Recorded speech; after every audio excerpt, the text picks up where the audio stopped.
Yeah, my name's Jon Alexander. I am a Conduit member. I'm also the author of a book called Citizens that I have cunningly put right beside lots of copies of Caroline Lucas's book in the hope that some of you will accidentally buy it later this evening. And I am the co-host of a new podcast called How to Save Democracy, which I co-host with a wonderful Tunisian woman called Omazin Khalifa, who was an activist in the Arab Spring and then became a politician in Tunisia.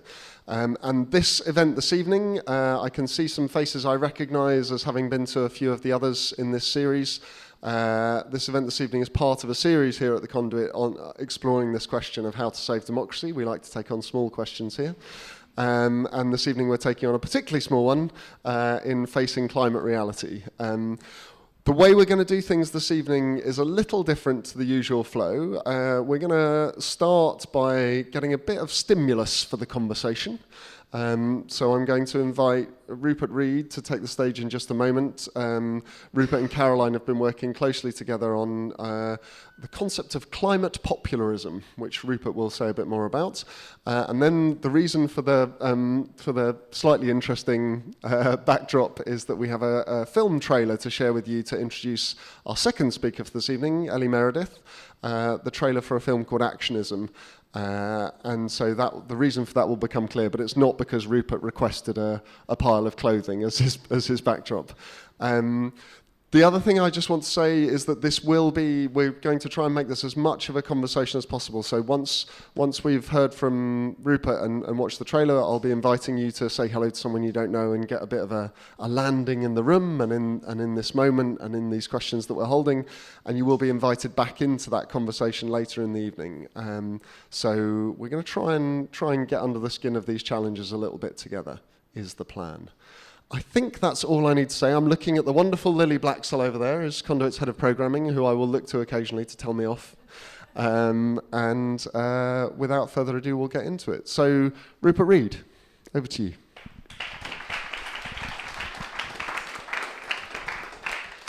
Thanks, Jon. Great to be back here at the Conduit. I'm just going to spend a few minutes giving you a bit of the background or part of the background to this event in terms of that work that Jon has mentioned that Caroline and I are seeking to lead on. Climate popularism, what's it all about? Well, if you want to know what it's all about, go and read the New Statesman article of that title. But very briefly, what we're trying to do is to learn from populism, to help people to go beyond technocracy into actually making democracy real, to mobilize the emotions, but doing it differently, obviously, from the way that populists have done it, in terms of style as well as of substance. So, for instance, not relying only or overly on anger to motivate people. Is it possible to have something which is influenced by the populist impulse, which actually depolarizes and brings people together, and, moreover, can actually become popular? How do we do this? Well, our starting point is to start where people are. Where are people? Well, we think that one of the absolutely crucial places they clearly are is with and in the cost of living crisis. What if we took the cost of living crisis and made a climate connection with it in a way that actually worked, in a way that works for us rather than against us? What could that look like? Well, in the case of energy, it's most obviously something like retrofit, a huge rollout of retrofit as a multiple win-win-win, including protection against extremes of cold and heat, if you do it right. With food, it's in some ways even more obvious than that. We're having food price rises, and they're going to be worse ones to come. Why they're coming? The biggest single reason is climate impacts. So, basic to the idea of climate popularism is trying to think cost of living and climate impacts together. And that takes me to the other thing I want to mention to you here, which is foundational for the climate popularist work. It's called Strategic Adaptation for Emergency Resilience. It's a report we launched this summer. I've got one copy left of it, so I'm going to pass it around the room and hope that you good moral people are going to get it back to me at the end of the evening. So take a little look at that. You can obviously download it for free on the Climate Majority Project website if you want to. Strategic Adaptation for Emergency Resilience abbreviates to SAFER. Climate populism builds on this because what we want to try to do, and this is laid out in the Safer report, which Caroline wrote the foreword for, is to make climate relevant again to, well, most people by starting with climate impacts and with what we can do about them, rather than with abstractions like net zero, parts per million, etc. The ultimate prize is to reboot people's entire perception of what climate is as an issue and a question, away from an approach which I think we have to admit now has basically failed, into something that could actually work. And the stakes really couldn't be higher, and we're going to hear more about that in the course of this evening. So I hope that's a helpful way to get us started. Thanks so much.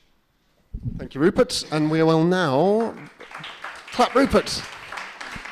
And then we will click roll trailer, if we may.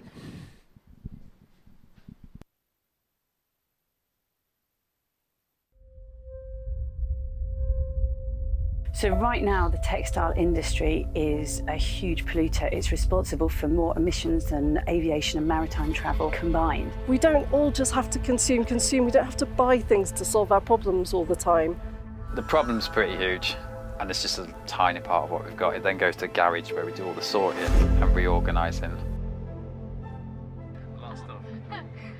There's a huge clothing problem. We've got enough clothes on the planet to clothe the next 6 generations of people. Right, we don't need to manufacture any more things. I've been living in the mountains for the last 15 years. I've really seen the climate change a lot.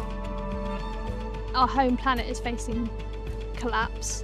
We've got one shot to shake up the way that things are. And so where do we start? Is it going to protests? Is it going to marches? The acting really starts with finding the others. Who are the people who share that passion? These are the things that we make. You might have seen these before. When I had the idea, I didn't know how to sew.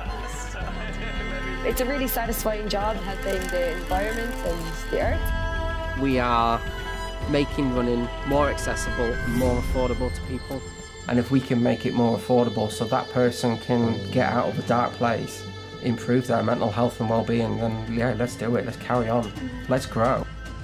We are a visible reflection of how kind and generous the outdoor community is, because without their donations we wouldn't be able to operate. The sharing economy is all about utilising what we already own. And it made me feel like I really wanted to build something for my community and to just get involved. It's not going into landfill, it's not getting exported, it's being used here.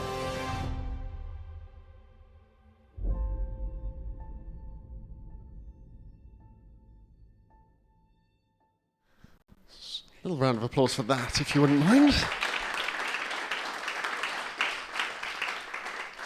So this evening we're going to have a bit of a conversation that starts actually in actionism and in the journey of Ellie Meredith from anxiety to action. And then we're going to zoom out to some of where the big, wide, capital P politics of the world are. And I think what we're really exploring is what is it that we do in a context where political inaction is the kind of the mode of the moment? How do we reclaim that narrative? How do we do things very differently at the big scale? But also, what can we all do? The spirit of the How to Save Democracy series is very much that the question of democracy isn't just one of institutions and structures and processes and voting.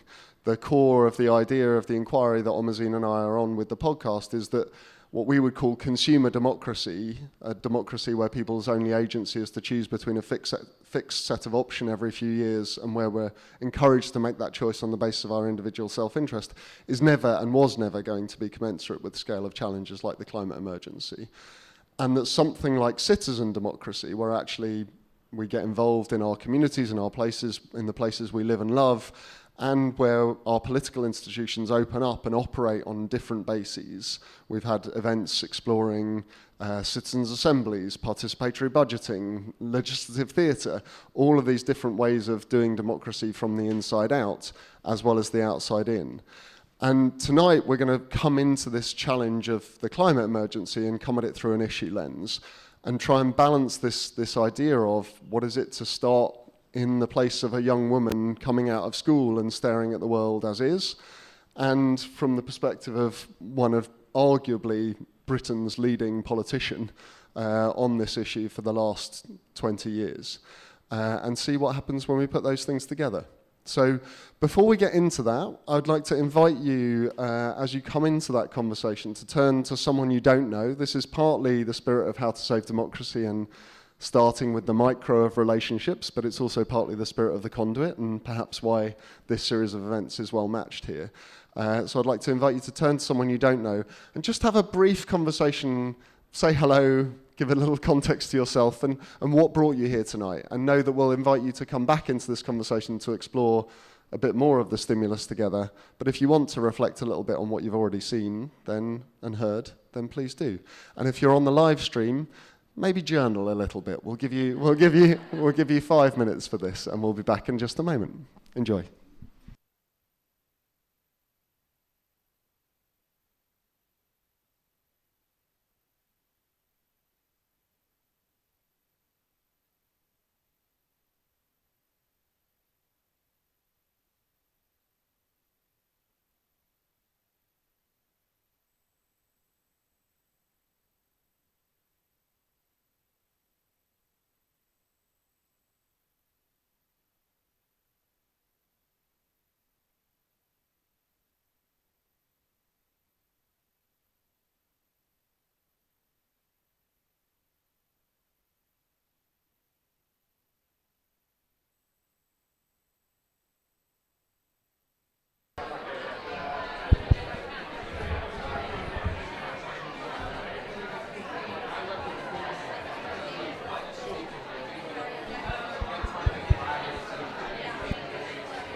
Okay, those of you who have been to one of my events before will know, if you can see me, raise your hand and close your mouth.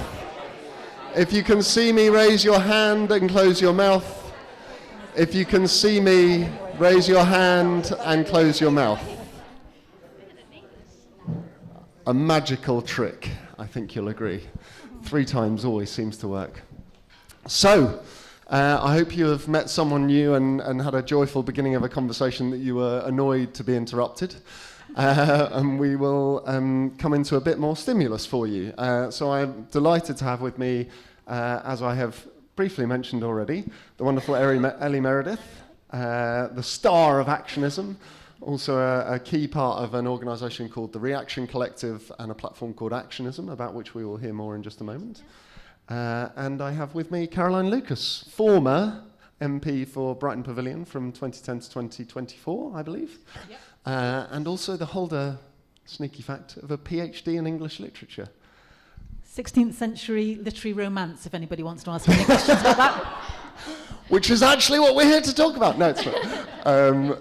But which you drew on, I think you drew on some of your passion for English literature in the writing of Another England, which is a particular take on where we are at as a nation, as England, and I sort of joked to Caroline before we started that she should have a bit of an "I told you so" moment, because she did write about the St George's flag and what it might come to symbolise if we didn't revisit what populism and popularism might mean. Yeah, no, I hope we get the chance to talk about that, because it feels really important right now. We will indeed. We will indeed. We are going to start, though, with you, Ms. Meredith. We are indeed. And so this journey begins for you just a couple of years ago. 2 years ago. 2 years ago, at the age of 18, coming out of school. Could you just set the scene a little bit for what that felt like, that moment, just to land us in, like, coming out of school into this world as it is right now? And I'm not asking you to be everyone's experience, but just describe it a bit from your perspective. Okay. I think so I'm neurodivergent, just to kind of get that one out there. And so all through school, I kind of felt a bit tangled in like a loop of not enoughness, not good enough at exams, not good enough at revision, struggled to concentrate in class. That was just a whole thing for me. And then when I kind of thought about the ways in which I could take action in the world on the things that I cared about, the options that were kind of outlaid to me were go be an activist, go to the protest, go hold a placard. But actually, that wasn't for me, because I found protests really overwhelming and in a way not very kind to myself by putting myself in those spaces, because I kind of came into myself and I was like, well, this doesn't feel good for the soul, so what maybe does? And it really kind of hollowed me out, and I kind of felt quite lost at sea in that moment. And I picked up this man's book, and this isn't a plug for the book, because he'll do that himself, I'm sure. But sorry.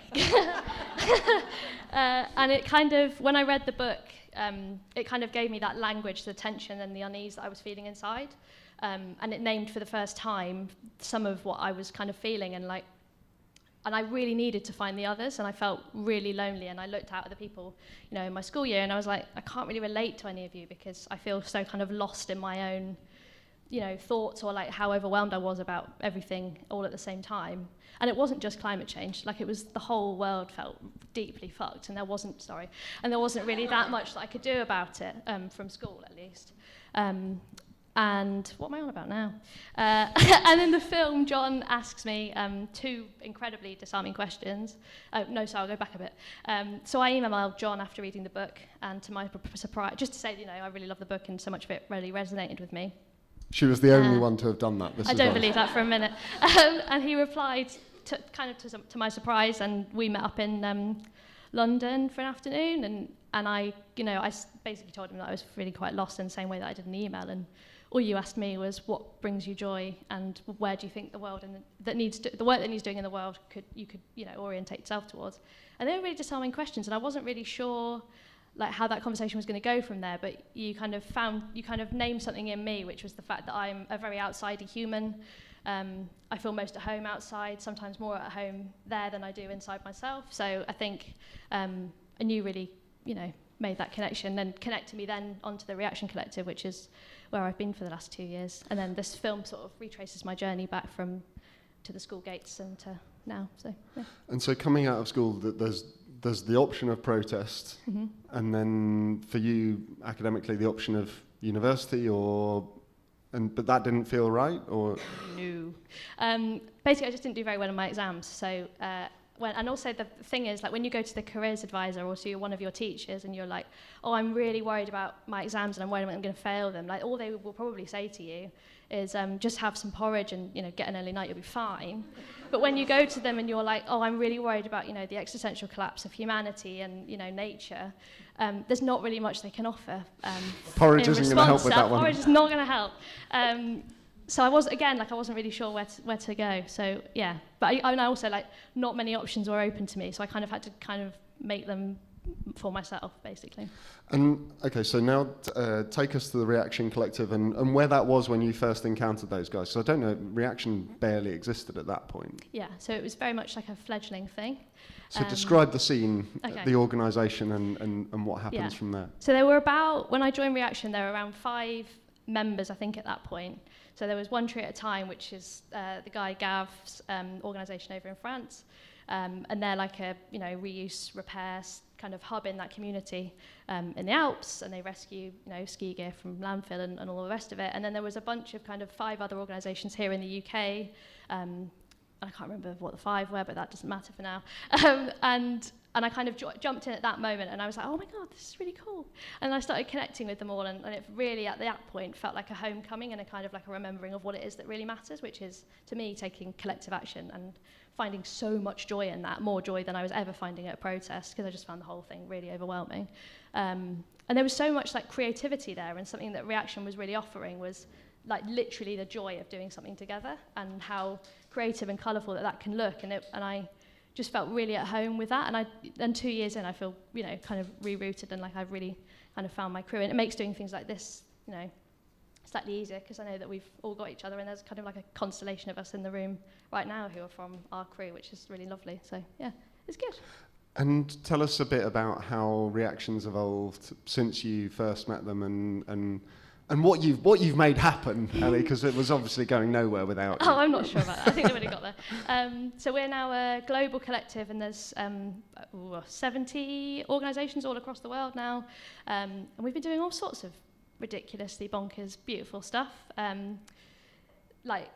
Just loads of really cool stuff, and it's definitely a kind of place where I'm definitely someone who learns by doing things with other people and kind of feeding off their energy and kind of seeing where they want to take it. And that's kind of how Reaction works. Like, we're very emergent and fluid, and we kind of follow all the crazy ideas that our collective members have and make them happen with no money, which is kind Do you have of a favourite example? Oh, you're very good at bringing me back to the point, aren't you? So we set up this thing called the Alternative High Street, because high streets not really that much to offer. They're all pretty much the same. And we were like, okay, well, what if we looked at how our high streets work, and we reimagine it together and kind of centre the things that we really love and care about, which is people coming together and gathering together in public areas and kind of dreaming into what could be, and learning new skills as well, and kind of building relationships with each other and becoming neighbours again, and all of that lovely stuff. So then at the Better Business Summit in Manchester, we all came together and basically built an alternative high street out of cardboard boxes. And we just sort of had like a load of fun for a couple of days, and repaired lots of the summit attendees' jackets. And we were like, oh, what about if we brought this to an actual high street, which we haven't done yet because we have no money. But that's certainly something that we kind of dream of. But to me, it just... She's also a very good fundraiser, I think. I'm really not. No, that's really not my forte. But no, like I think what I really love is just kind of like that. I've got that sense of possibility again, and I think I would only ever have found that had I found the others like you would put it. Okay, great. I'm desperate to bring Caroline in, and I know she'll have lots to reflect on in this, but I just want to bring the story fully up to date. So Reaction Collective, now 70 odd organisations around the world. Indeed. And then somewhere along that journey, a young filmmaker comes to you and comes to you guys and says, we're going to make a film. Mm-hmm. What's happened since that? So the film that you've shown the trailer for, thank you, Conduit, is now touring the world, basically, which is pretty bonkers. And it's doing that through community screenings, because we were like, well, we don't really want this film to land on a streaming platform where people are just going to sit at home, slouched in their sofas, not really leaning into the story that they're presented with. And we were like, well, what about if we bring it into people's communities? And what if we say, oh, like what could happen in your place, and what could become of it, and how can you get there together? So yeah, that's kind of happening now, and I sort of go on a bit of a weird tour with the film. Like, I've been in 3 different cities last week, doing all sorts of screenings, but it's been really lovely, and like to just spend time with people and watch them kind of come alive in the idea of it. And actionism, easy for me to say, is no longer just a film either, correct? No, it's a storytelling platform. So we are kind of trying to touch on the everyday bits of people's lives, so learning, nature, Tamsin, help me, food, and kind of bring people into the story, so that when they are like, oh, how do I find the others who are doing this sort of stuff in the same way that Jon helped me to go and do, because I probably wouldn't have got there on my own.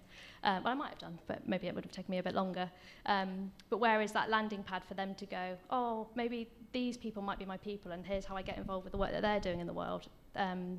And so, yeah, like that's the whole idea of it, and it's become a bit of a platform of its own making, really, which is really exciting. And I don't know really what's happening with it, which is cool, because I can kind of hold different threads and kind of follow where I want to go with things, which doesn't mean, but yeah, it's cool. Very good. Thank you. So we're going to, I guess, kind of zoom out, but just to linger in that for a moment. Like someone posted something on LinkedIn the other day, one of these little posts that you see, and the quote was something like, "The world is on fire and everyone I know is doing beautiful things." And I really loved seeing that, and it felt very true. I mean, Actionism, Reaction Collective, one thing, but there are, 500 community energy organisations across England alone. There are community food networks. There's all sorts of stuff going on where people are finding their agency, finding the others, starting to do stuff.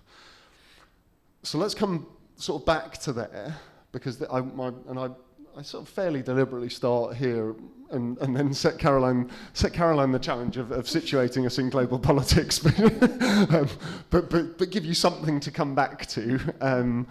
But let's not pretend. I mean, part of what we're saying with this idea, with these questions we're asking, how to save democracy, is that people can deal with the truth and reality. So we shouldn't hide from that either, right? So give us a little bit maybe of an assessment, and maybe draw us the line through to how you got to the work you and Rupert and others I know in the room have been doing. Thank you very much, and thanks for such an inspiring story. I love the bit about doing what brings you joy. I just feel that's so important for all of us, that we're in this for the long haul. And so people often say, what kind of aspect of the world should I commit myself to as part of this kind of sustainability challenge? And I always say, well, what brings you joy? What do you love doing? Because if you don't love doing whatever it is, then you're not going to keep it going. And bring that kind of mindset about how do we green this particular sector or issue, whether it's music or fashion or clothes or whatever it is, food, we can bring that to us. And yeah, that joy's got to keep us going. But to answer your question about where we're at, I mean, you don't need me to tell you that things are looking incredibly grim, that last year was the hottest year on record, and that came after a decade of many hottest years on record. Last year was also the year where, the first calendar year, where we were above 1.5 degrees on average globally as well. We know what that's doing to people. We see it on our TV screens regularly in terms of the floods and the fires and the extreme weather that is killing people and driving them from their home. We've got scientists telling us, literally in their words, the future of humanity now hangs in the balance. And scientists aren't prone to saying things like that. They tend to be a little bit more distant. So I think when you have the scientific community themselves using language like that, then it behoves us to sit up and listen. But the thing is, the awful synchronicity is that at the same time as we have rising temperatures, that's not the only thing that's rising. The populist hard right is rising too. And I guess the position that I've come to, looking at that rise of populism, and it is so serious. I mean, it's happening in so many countries. The US is an obvious one, but there's so many others globally and just in Europe as well. I think at the last count, there were 9 governments within Europe which now have at least components of far-right governments in them.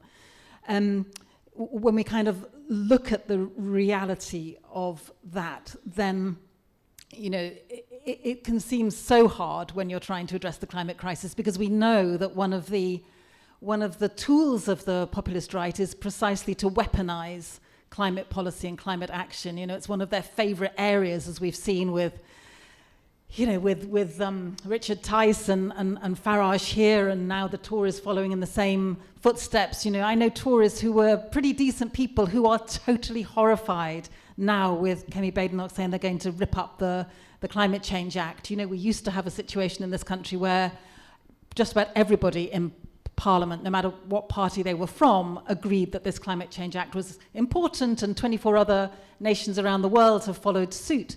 And yet now we've got in our very own country, significant parties who are now talking about trashing all of that. So when I talk to people who are very active on the climate issue and start talking about democracy, I get the sense sometimes that people think, my God, we've got enough to deal with trying to sort out the climate crisis. Do not ask us also to solve the democracy crisis. But of course, the two are so closely linked. And to the extent there's some good news, it feels to me that the policies that are central to good climate action are also the policies that would stand us in our best stead in terms of neutralizing some of that populist threat. So I think if we ask ourselves, for example, why have the populists landed on climate as one of the issues they really want to go on? I mean, there are a number of reasons. I mean, first, of course, it's all to do with the vested interests that are bankrolling them. And so that is quite a hard one to address. But it's also, I think, that so much of the climate communication that goes on, at least until very recently, has been so abstract and has been at the risk of taking agency away from people that it's been very easy to present that kind of climate activism as something that is done to people, that is being imposed upon them, that there's no sense of choice. You know, there are academic experts who've really looked at this area and really identified agency as a key issue. And what a lot of people understandably don't like is that sense of agency being taken away from them. And I think sometimes the Green movement as a whole hasn't done the best job at, first of all, ensuring that in the transition, we ensure that people have agency and making sure that people can feel that they can make a difference. This isn't stuff being done to them. They can be co-creators of this other future. So I think there are some really important things that the climate community as a whole can learn from this moment. And it goes into making sure, for example, that in that green transition, we do not for a millisecond allow the costs of that transition to fall onto some of the poorest people. That we absolutely need investment in the green transition. And that's why Labour's resiling from that £28 billion, if you remember, before they got into government, they said they would give £28 billion for climate action. It really matters that they no longer have that money on the table, because if the populists can for a second point to climate policy and say that it is costing poorer people more or costing them their jobs, then not only is that really bad for climate, but it's really bad in terms of what that can do to feed that populist movement. And where it connects to the work that Rupert and I are doing within the Climate Majority Project is very much about recognizing that a focus, you know, that has been by and large pretty much on mitigation, on decarbonization, and adaptation and resilience have been a very poor cousin. To the extent that we continue with that, to the extent that we keep talking about net zero, which is a hopelessly technocratic and meaningless concept for most people, for as long as we're doing that, we're actually feeding the populist machine as well as not doing ourselves what we need to do in terms of addressing climate. Instead, if we can come alongside people in their communities, and if we can look at adaptation through the lens of resilience building at a community level, if we can demonstrate on a daily basis that taking action on the climate is actually about bringing communities together, about that local transformation, about improving your life now, here, not making some kind of sacrifice for something that is in some years to come, then I think that gives us our best chance of making this transition as effectively as possible. Thank you. I want to draw out a few of the kind of key points in the argument and key steps in this.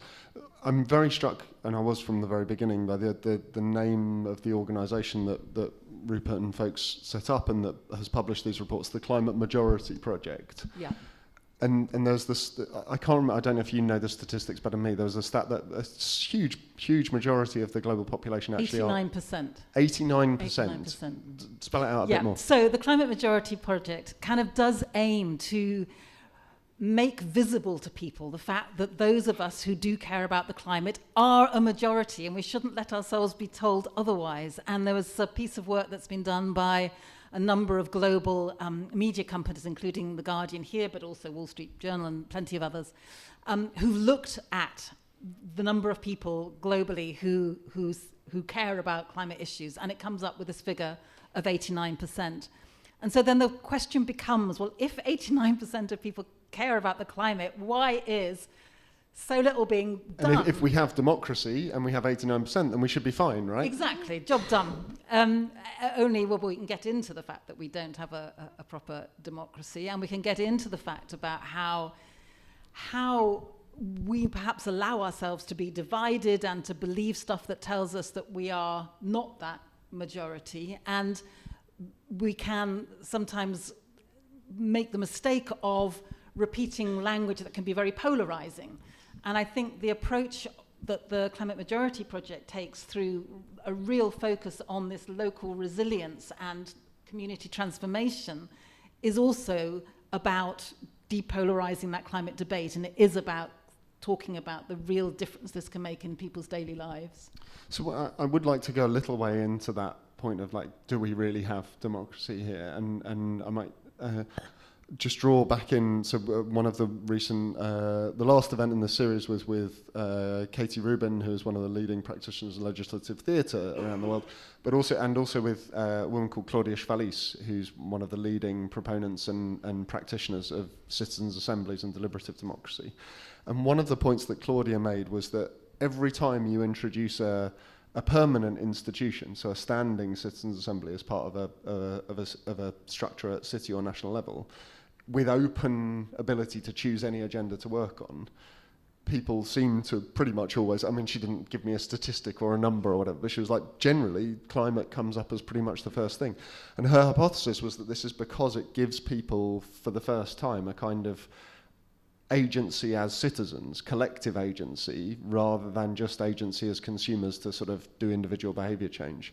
And I wanted to sort of put that to you. Does that resonate with your experience? Have you worked with these sorts of processes in much detail? How do you see that kind of question? No, I mean, it completely resonates. And a couple of examples that I've been involved in, the House of Commons, actually, to their credit, the different parliamentary select committees got together to hold a series of climate assemblies, citizens' assemblies, and I went to quite a few of them. And just as you read, it is the case that when people come together and hear information that is as objectively given as can be, then they come up with solutions that are far more radical than any government ever does. And so the ones that I was involved in was coming up with things like a frequent flyer levy, which would basically mean that the more flights you took, then the cost of that would go up.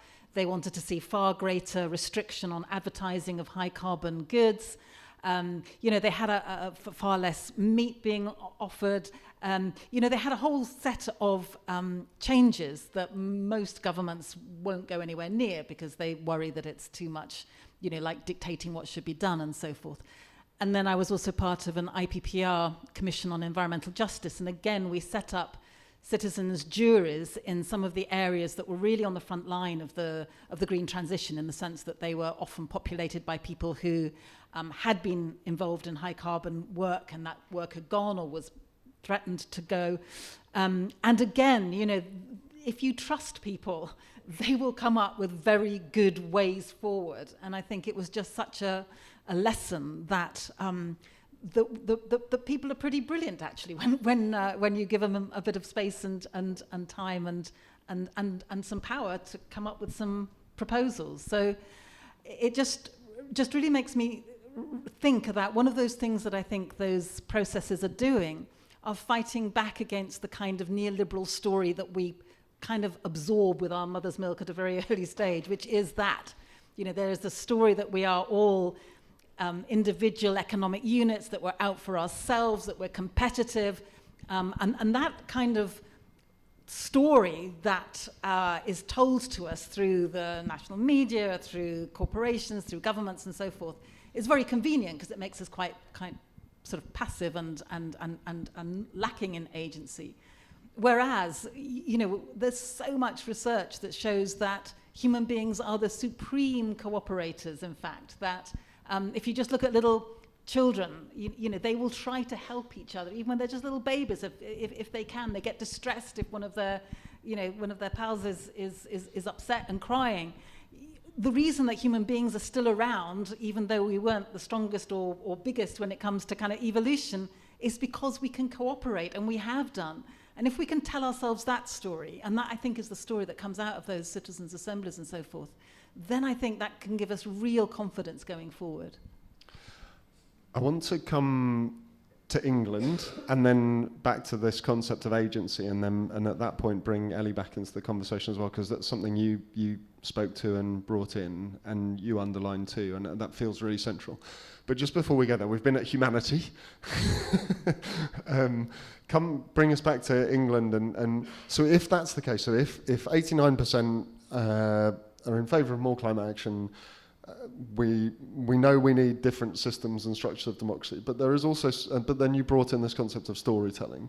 So, and your book, Another England, you tried to tell a different story of England. Yeah. Take us a bit there, and take us into this moment that we're in with the flags, and what you think we need to do at that level. Yeah. Well, what I sort of set out in the book really is a kind of a thesis that the left, the centre, however you want to call it, we have become so squeamish about talking about national identity and Englishness in particular that we have basically left the pitch when it comes to trying to tell a different story about England and Englishness. And so we've allowed the right pretty much to hijack that whole narrative. And so they will define Englishness as being exclusive and ethnic and inward-looking, rather than being the kind of outward-looking, inclusive kind of England and Englishness, which in fact can be traced, back over centuries, and is a story there to be told. But it feels as if, I'm going to be personal, but it does feel as if Starmer and Labour in particular are just like rabbits in the headlights and feel unable to tell that story. And rather than tell that story and push back against an idea of English nationalism as being this kind of ethnic, inward-looking xenophobia, instead of pushing back, they are leaning into it. And it is so dangerous because, once you start getting into a kind of conversation with Reform, where Reform says we're going to, scrap indefinite leave to remain, and then Labour says, well, we'll just make it much harder to get, or, they just keep moving onto their territory instead of saying, wait a minute, the England or the UK, depending on where you want to have the conversation, has been an open and thriving nation for centuries, precisely because we have had people coming into this country and bringing with them so many of their skills and traditions and their whole kind of heritages that they're bringing with them. So I think what's so dangerous right now is that because Labour will not go near the whole conversation about meaning and belonging, then that gives all of that agenda to the right to be able to exploit. And that is deeply dangerous. Let's maybe bridge towards the conversation about agency with this concept of belonging then. So, because belonging doesn't have to mean us and them. It can. There are stories of Englishness. There are stories of humanness that are rooted in belonging, but that invite us to be a bigger us. No, like can you give us an example from the research for your book, or how you think the story could be told? Like what kind of England could we evoke, and what could we draw on to do it? Well, if I can go right back to Shakespeare, just because why wouldn't you? I mean, it just strikes me that a play like The Tempest can actually teach us a lot about the fact that, contrary to what Michael Gove would have you believe, caring about our colonial past is not just some kind of woke pastime for people who are eating muesli or whatever, but actually there have been questions asked about imperialism and colonialism for centuries, and it's perfectly possible to read the story of The Tempest, which, just to quickly remind you, is the story where Prospero and his daughter Miranda end up on an island which they originally think is uninhabited, but in fact has been inhabited by Caliban and his mother Sycorax for some time. When you've got people in that play basically putting down a flag on this island and claiming it as theirs, I think you can read that as Shakespeare saying, hang on a minute, just rocking up on someone else's island and sticking your flag in it isn't that great a thing to do. And it had a direct relationship to what was happening at the time, because in 1609 there was a shipwreck of a boat that was going to the colonies in the States, actually, and to kind of refuel what was happening there. And this real boat in real time did end up on an island which we now would know as the Bermudas. And so it was a very topical thing that was happening. And Shakespeare takes that and I think raises some very serious questions about how it is that people from England and the UK end up going to the other end of the world and exploiting them and taking the colonialism with them. So, I mean, that's just one example, but there are just so many examples of things like the Chartist movement, for example, which was, you know, a movement where people were willing to risk their lives for rights in this country and for rights in a very widely drawn way, not as wide as we would like because there weren't women in that part, but for the time, it was a radical thing. You know, I think we could point out that when you've got Farage standing by the cliffs of Dover and trying to tell us that, you know, plucky little England can do everything ourselves, and they would then, you know, use some of the imagery from the Second World War. In fact, about 10% of pilots in the Second World War were from occupied Europe. So these are the refugees that Farage would have you want to get rid of, who are actually helping us defend the shores in that war. So there are numerous stories that we can go back to say that an England that is much more outward looking and inclusive has been around for a long time if we choose to look back and see that story. The mention of the Chartists is a particularly interesting one. We are the next event in this series. I've looked back and now I'll look forward. But on November the 10th, mark it in your diaries now, folks, I'll be hosting a conversation with Gabriela Gomez-Mont, who was the chief creative officer of Mexico City when they crowdsourced the Mexico City Constitution in 4 months in 2016. And a man called Smári McCarthy, who was involved in the crowdsourcing of Iceland's constitution, also in a very quick period. But it also strikes me, and I know we might hear from, I've spotted in the room some of the folk who are involved in a new Chartist movement in the UK right now, so we might hear a bit about that. But it strikes me as well that story doesn't just speak to open and inclusive, it also speaks to agency. The Chartists were a worker movement who decided that they weren't just going to play by the existing rules, they were going to come up with what they thought the rules should be by working collectively, not accepting things as they were. And that feels to me like it brings us back to this conversation about agency that I want to bring Ellie into, and we can sort of and I asked permission to do this, but I wanted to seed as a bit of a provocation to these two. I've slightly sacrilegiously for a climate focused person in the UK, I've always had a bit of a problem with the outrage and optimism equation as what we do, and I feel like I should have got them here to defend us back, and we should have an open debate.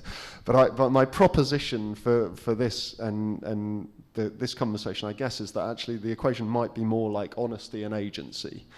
That actually people can deal with the truth of these things with the conditions that provide agency. And Ellie, I just want to start with you by inviting you just to reflect on, just take us back to that thing, like how much did you feel you were invited to know about the state of the world? Were you given everything, or were you not? Like, was the honesty there? And what did it take? What did it take? It sounds like, so let me try this with you. It sounds like you felt quite a lack of agency, and then you found it only later. But start if you can play honesty and agency first take, and then we'll see what Caroline makes of that equation as well. Does that feel all right? I think so, yeah. Go. It's a big topic, this, isn't it? I mean, I suppose, like, certainly when I was kind of discovering how bad the state of the world is, I only really saw it as kind of like a passive observer of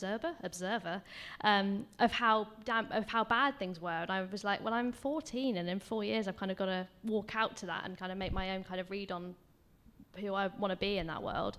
And I think what your book, sorry to keep bringing it back to your book, but it's a bloody good book, was that it laid out there's a different way to be in the world. Like, you don't have to consume your way out of problems. You don't have to buy the solutions all the time. And that actually there's so much more joy and trust and agency to be found in finding the others, and actually like just trusting each other that we can kind of experiment with the ideas that we're playing with in our own heads and make them happen in reality. When there's not, and I was never kind of confronted by that at school. And I think when I was kind of, trying to figure out what it was that was going on that was so broken, it's really hard to try and find how you can actually get involved. Like, what can you actually do about it beyond, buying a reusable coffee cup? So, I bought all of the reusable coffee cups, and somehow the planet wasn't still fixed. So, yeah. And that spirit of experimentation, I'd love you. I know I've heard you talk a little bit about this before. Just spend a little bit longer in that for me. Yeah, I think there's a real sort of like playfulness to the way that reaction works, and a real kind of openness to getting things wrong. And what I really love now is that I've kind of got a bit more trust in myself to kind of stumble and make mistakes and learn by doing. And like, I've recently learned how to sew. Like, our crew's taught me how to do that. And what I love about sewing is that you can literally unpick things and learn how it works by doing it yourself. And strangely enough, like, that means that I find it easier to kind of get to know people when we're doing stuff together. And I think there's a real kind of thing to be said about, bringing people together and having, those conversations, but literally taking action as you're doing it, like with repairing or something like that. But I think, like that experimental kind of approach to, and then not knowing what will happen next, I think is a place that I really enjoy kind of sitting in now, as opposed to the, predictability of how, certainly, shit things are going to get. Like, there is so much incredible stuff that we can do together.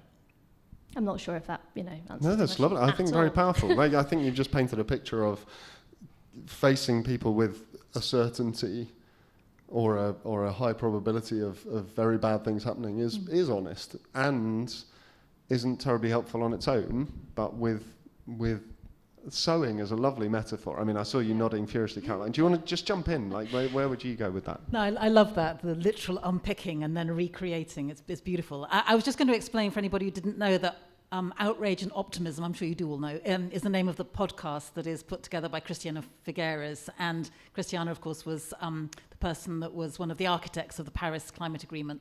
So challenging that is bold. Thank you for explaining my joke. But I do agree with you. And Rupert and I quite a lot talk about optimism and the difference between optimism and hope and what is authentic hope.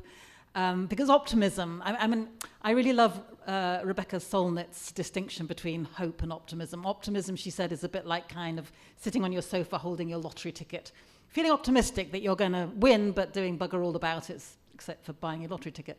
Whereas hope, she says, is like an axe to break down doors with in an emergency.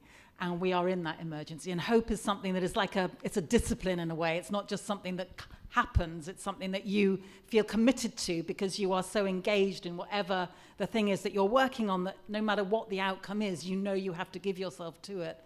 And I think that's a really powerful way of kind of framing it. And so honesty and agency, it feels so important that we are honest. But I think if we're serious about that, and going back to the story you told about what it was like being at school and having these things going around your head, actually feeds into another project that the Climate Majority Project is hosting, which is something called the Climate Courage campaign. And this is for schools. What we're arguing for is not just that there should be proper climate and nature education in schools, but that it should be emotionally literate. And that means training for teachers to have the space and the resource and the confidence to be able to open the doors for young people to talk about this stuff. Because more than porridge. More than porridge. I think it's going to be better than porridge. That will be our new slogan for the Climate Courage campaign. Better than porridge. But it's so crucial, I think, that that we properly have emotionally literate conversations about it, because it is totally literate and expected and normal once you're presented with some of this stuff to feel shit, and to feel incredibly upset. And we've got teachers who are part of this Climate Courage campaign who are saying and talking so powerfully about experiences they've had in the classroom where young people have just felt, like so terrified. And yet they don't have time in their classes to be able to address this and to work through it and to say, yes, but that is a totally understandable response, and all of us are scared, but here's what we can do together. Here is where you might find some agency. And it just feels like we are closing the door to that in our schools in a way that is not only counterproductive, but frankly downright cruel. And it makes me think back to the link you're drawing, I would argue quite rightly, to the rise of the far right, that actually the line in the Brexit referendum, if we all remember, was take back control, and without commenting for good reason any heavily on some of that stuff, but the idea of agency, the idea of a lack of agency is really present in all of this conversation. And that just needs to be reminded and remembered and so forth, because it just worries me that we're making exactly, not we, they, are making some of the exact same mistakes that were made during the Brexit campaign, because when the Leave campaign was exactly talking about the visceral sense of taking back control, the Remain campaign was banging on about economic transactionalism. You know, your weekly shop will cost you a bit more, which is perfectly true. It will and it does, but that is not a commensurate response to something as visceral as about meaning and belonging and identity. And unless Labour gets more comfortable talking about those things, then we're going to be left with them with this kind of economic transactionalism, which does not, doesn't speak to people's full humanness. Or unless we get a good Chartist movement going. On that note, I'm going to invite you back into conversation with one another. We're going to give you about 7 or 8 minutes just to continue the conversation. And I'd like to invite you into honesty and agency. And I'd love any feedback on that. Also, we'll take questions, but when we come back, what I'm going to do is I'm going to take some soundings from the room all at once, and I'm going to set a 59-second timer on those contributions from the floor. This is another rule of the How to Save Democracy event, so I apologise for it in advance. But for now, I'd love to invite you to go back into conversation, reflect a bit on honesty and agency. I'd love your provocations and any questions you might want to ask, or anything you'd like to put into this conversation about how do we face climate reality in this moment in time, and what is the link to democracy? Does that feel okay? Okay, away you go.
If you can see me, raise your hand and close your mouth. If you can see me, raise your hand and close your mouth. If you can see me, raise your hand and close your mouth. Or as Rupert Reed, who had the joy of the floor, does, raise your hand and continue talking.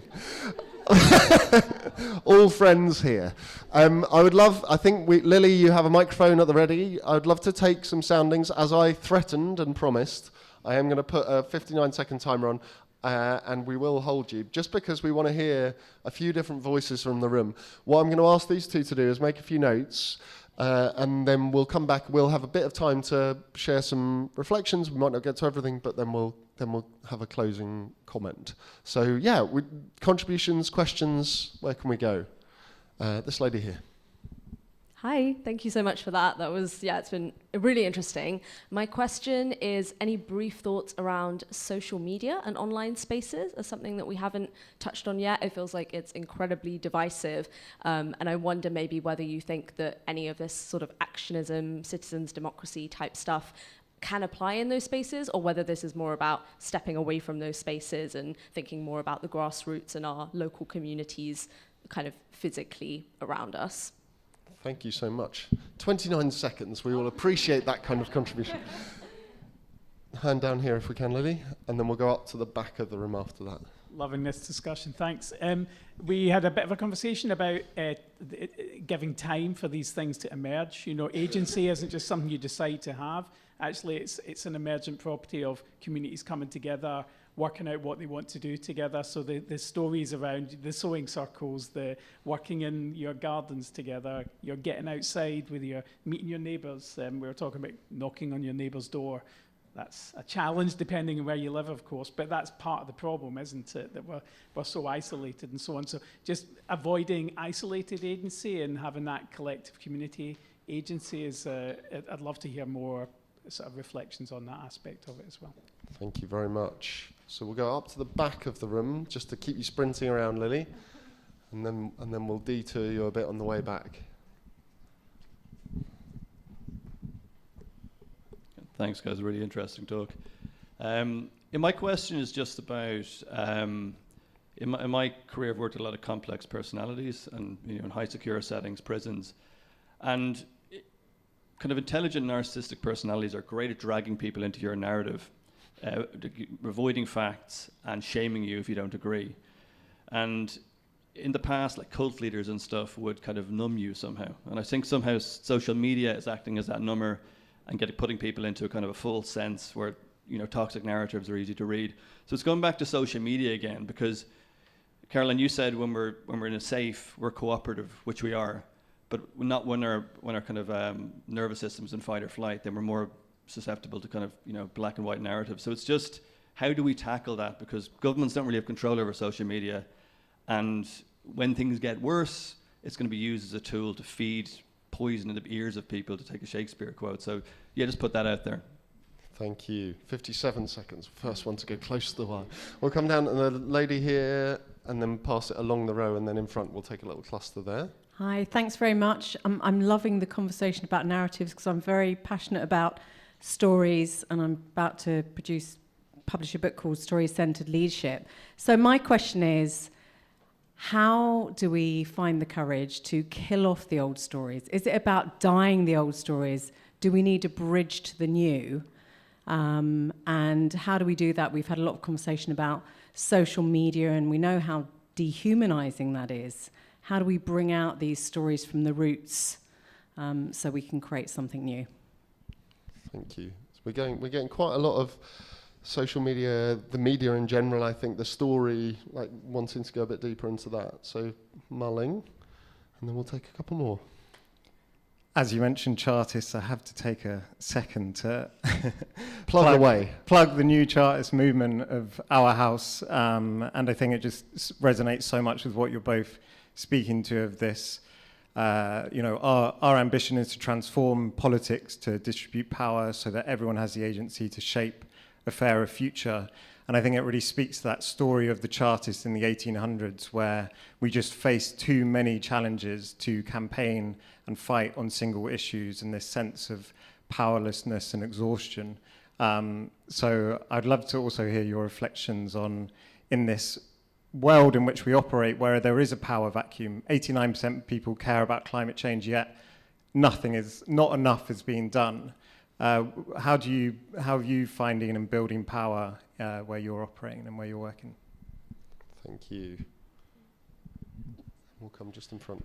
Hi. The three of us had a conversation about whether agency goes far enough. It's maybe a bit ambiguous as a word, but love the honesty, especially given all the lies and fake news going on at the moment. But whether collaboration and community on sort of stronger, on the Champions team we had the great expression radical collaboration, which everyone loved, but just thinking about that. Thank you for that contribution. We'll take a couple more. We'll come. We'll do these two on this row, and then we'll give our panelists a chance to pick some stuff up. So my question is, or our thoughts were, can you tackle agency if so many people are in poverty, which is a big thing, and because of the fact that the far right always seems to come into power whenever we are in these situations of poverty, like 2008 and where we are now. How can you have that headspace and clarity to then look at sustainability? Thank you for bringing that into the room. And one last one. Hi, I'm not sure if it's just my algorithm or my interest, but it seems there's quite a folklore revival going on in this country with like interest in like Samhain's coming up and all these festivals and cool stuff. And I'm interested in how that relates to identity and connection with the land, and whether you have reflections on how that connects to, whether it might already be in the book or just in your brain, and how that connects to the climate majority movement. Wow. What a room. Go on then, Ellie. No. Let me steer you a little bit. I think if you could take us a little bit into your reflections, personal reflections as well, on social media and maybe the compare and contrast with the question around time and the time needed to develop the relationships. I'd love to hear you a bit more on that, if you wouldn't mind. Yeah, I think it's really weird hearing yourself this loud. So, anyway, I'm going to carry on. I think, like, when I was at school, like, the two places I went to go and feel more connected to, what it was that mattered to me was social media and out in nature. And they kind of, in lots of ways, became my third space, if you like.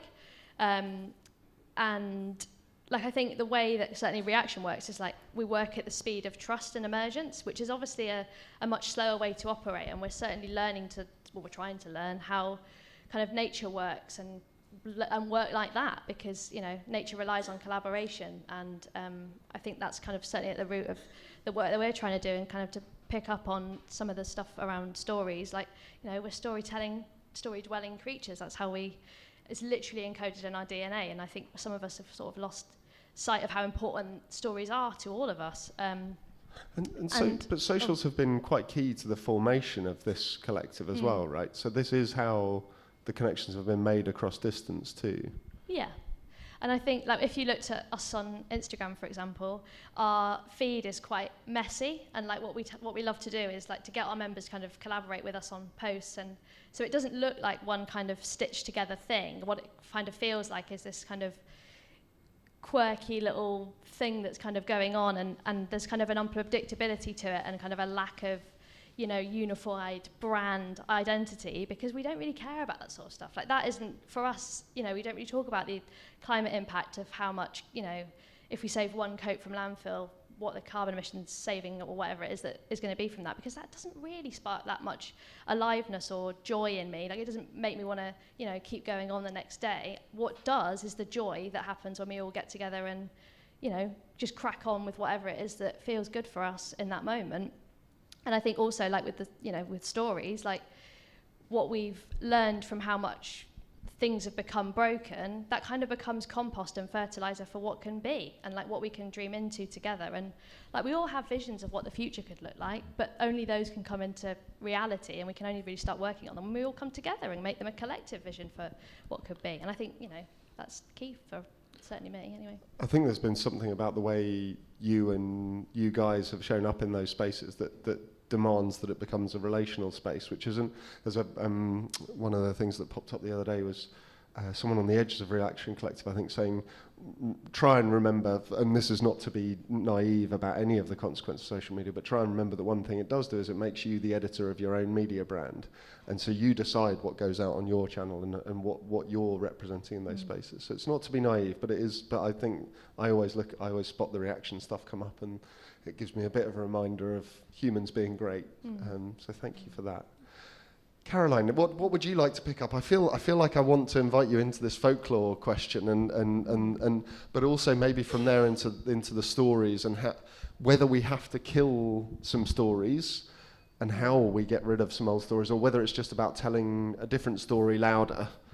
I think it's about telling better stories, isn't it? I think trying to dislodge a story just in a vacuum is going to be very hard, but if you can tell a more compelling story, then that is what will dislodge it. And you know, when I started to read and find out more about what I'd kind of instinctively felt but didn't empirically know, which was around, you know, all of the evidence around human beings being far more cooperative than we would often be told, or that would be the kind of suggestion in the dominant story or narrative, then there was just, I just felt so excited by that, and it resonated in a really direct way. And I think, you know, I mean, I'd be really interested to talk to you about the work that you're doing on stories, but it does feel to me as if, the best way to dislodge an old story is by telling a better, newer one.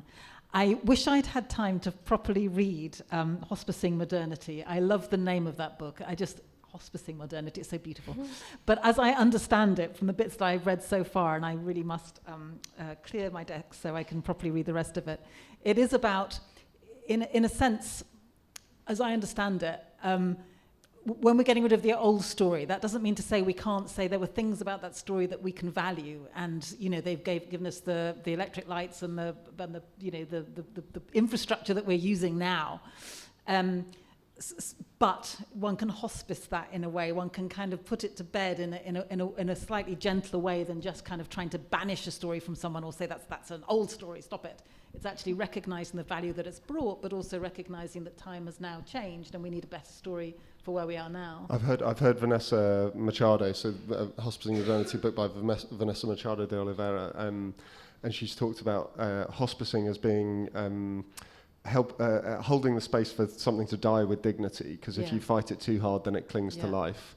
And she also talks about composting and sort of taking the kind of nutrients from it. So I think that's exactly what she's talking to. And Ellie, you mentioned composting as well, which another good activity. Sewing and composting as our metaphors from this evening. Yes. Anything else you wanted to share? Well, I loved the question about folklore and identity and belonging and all of that. And I think you're right. And I think it does speak to the sense that people have maybe at a kind of time of hyperglobalization and insecurity and basic discombobulation, that feeling that sense of belonging through tradition and through ritual and so forth, it feels to me as something that is more and more resonant to people now. And I think you can see that in the revival of all kinds of things, from folk music to folk lore and the stories and so on. And it also speaks, I think, to some of those more recent things as well around, you know, finding a Brixton pound or the Totnes. What do they have in Totnes? Something similar. You know, to feel that you are rooted somewhere. And even though in my book I'm talking about England and Englishness, I also talk about radical devolution, because I also recognize that we have multiple identities, and for many of us, the nation is not the starting point. The starting point will be Sussex or even a particular town within it or whatever. So I think those multiple identities are really important, but almost because that's important, then I think the rootedness of it becomes even more sort of, something that people relate to. Beautiful, thank you. We are pretty much at time, so it remains to me to close the session and to remind you that there are some copies of Caroline's book, and someone's put some copies of their own beside it, I don't know, at the back of the room. I don't know if Caroline might be prevailed upon to sign a couple, but we have the use of the room for another 15-20 minutes or so, and then there will be drinks upstairs on the third floor. I'm looking to Lily for my approval. I'm doing well. And I also just want to say again that the next How to Save Democracy event will be on rewriting the rules with those two folks coming to talk about how. And I think some of what we've spoken to today, I wasn't necessarily expecting us to go there, but this sense of a kind of a constitutional moment, a time when actually it's not, we have to maybe dig deeper, maybe both in the temporal sense, we have to dig back to something firmer that lies beneath some of the stories that we've been working with, but also in a more kind of foundational sense of our politics, not just to the level of party politics, but actually below that to the level of the rules of our society. And we'll see if we can get the gentleman who was sharing something about the Chartist movement to say something at that event as well. So the 10th of November, back here. And it leaves me just to say thank you for coming, and I hope that we have left you with something of a hope as an axe to take to the door in times of emergency rather than a lottery ticket, and I hope to see you again soon. Thank you so much.